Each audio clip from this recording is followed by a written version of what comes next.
Can you tell us how the situation was in 2014 after the war started, and who was the ones that were shelling civilian areas? Расскажите, пожалуйста, про ситуацию 2014 года и самое главное, кто отвечает за обстрелы мирного населения? Давайте, чтобы вы понимали, есть несколько фактов, которых почему-то стараются умалчивать, об этом не говорить, но для любого, так скажем, человека, который этим вопросом интересуется, не так уж сложно это все поднять и найти. Начиная с 2014 года обстрелы наших городов, то есть мирного населения, когда у нас еще не было соответствующего возможности и вооружения, чтобы ответить войскам тем же, сюда было организовано так называемые туристические туры. То есть любой гражданин Украины мог, по-моему, за 500 или 800 гривен приехать на позиции и произвести несколько выстрелов по городу. Такой вот циничный подход к таким вещам как раз говорит о том, что киевский режим, киевская хунта нас как народ не считала уже тогда. И виновные в обстреле начиналось все с того, какое решение принял киевский режим. Сейчас часы пройдут. Ведь ни для кого не секрет, что это не мы пришли к Киеву и привели войска и начинали требовать: сделайте так или иначе. Давайте еще раз посмотрим исторический процесс, как все происходило раньше, как происходило сейчас. Если вы помните, первым вопросом свободной Америки после декларации независимости тоже одним из первых вопросов был, на каком языке будут говорить Соединенные Штаты. Точно таким же вопросом первым был и здесь. Первым вопросом, первым законом, который приняла хунта, это был запрет разговора на русском языке. Разницу чувствуете? Америка определялась, на каком языке она будет говорить, то есть понимая, что на то время у вас находились и англичане, ирландцы, французы, немцы, и много-много других, евреи, много-много других национальностей. Так здесь стоял вопрос запрет языка, на котором говорит 90% Донбасса.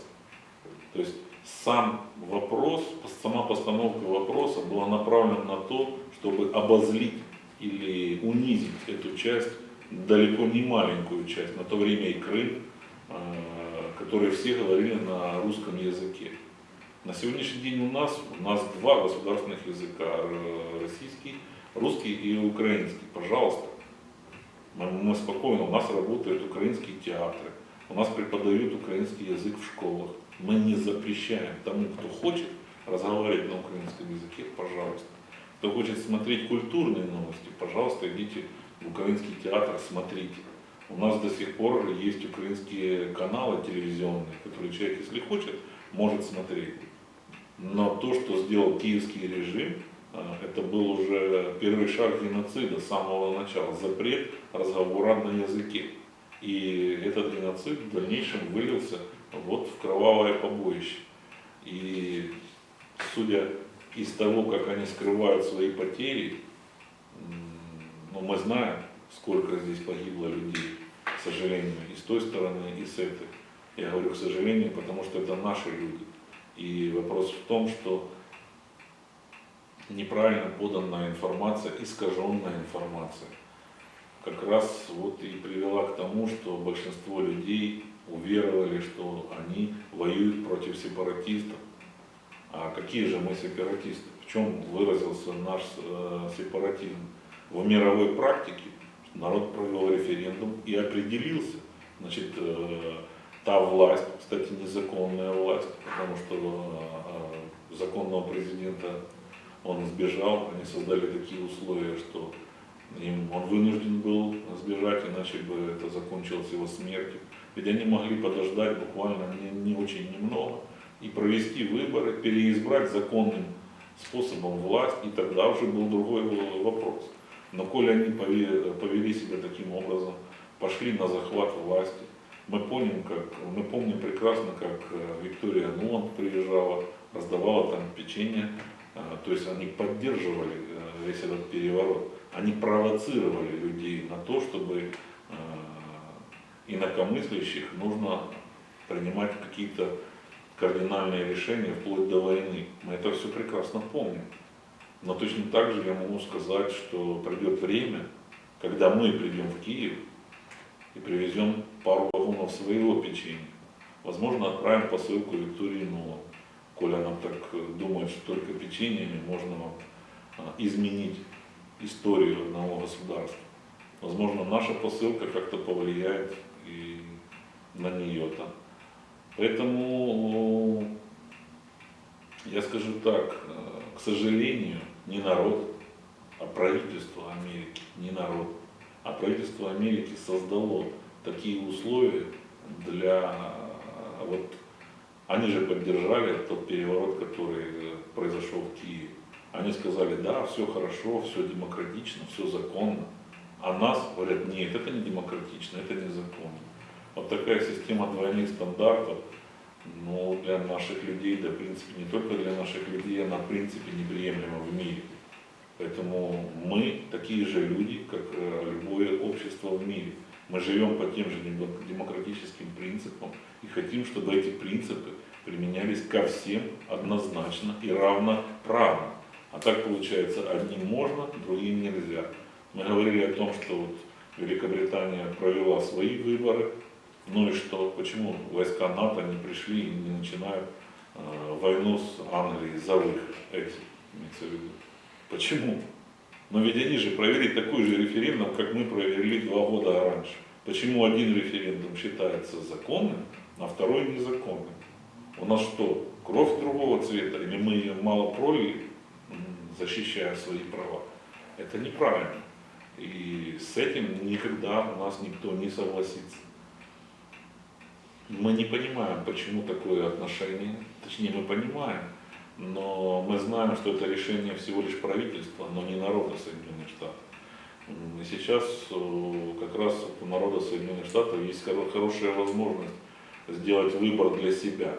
Кто из президентов все-таки станет у вас и будет продолжать. То ли будет продолжать курс, который был до сегодняшнего дня, считая, что центр силы только вправе принадлежать Соединенным Штатам, то ли придут к пониманию, что жизнь людей или жизнь любого человека равноценно тяжела или равноценно зависит, в какой бы стране он ни проживал. Поэтому мы считаем и мы уверены в том, что именно то, что происходит сейчас на Украине, происходит при поддержке Государственного департамента Соединенных Штатов и правительства Соединенных Штатов. Но то, что к нам приезжали добровольцы, то, сколько мы увидели даже гуманитарной помощи, которая приходила через другие страны к нам, и я знаю, сколько к нам приезжало людей простых, те, кто в курсе, потому что информация у вас тоже не доходит до простого народа, они как раз выражали солидарность с нами. То есть на уровне общения двух народов у нас есть общее понимание. На уровне общения правительств у нас большие разногласия.